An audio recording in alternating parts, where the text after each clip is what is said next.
Bemorimiz 48 yoshdalar, Qozog'iston fuqarosi.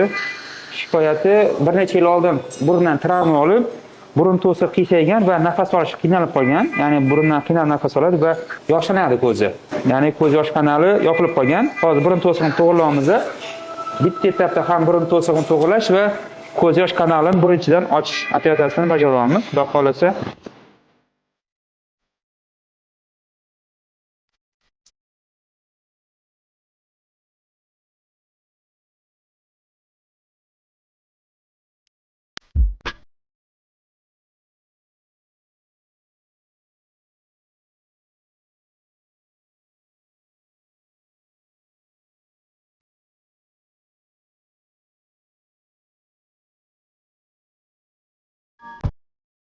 Mana operatsiyani yakunladik. Burun ichidan o'sha ko'z yosh kanalini ochdik. Mana zond qo'yib qo'ydik, silikonoviy.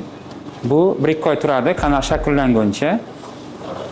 Xudo xolasa bemorimiz endi ko'zdan yosh oqishi bo'lmaydi.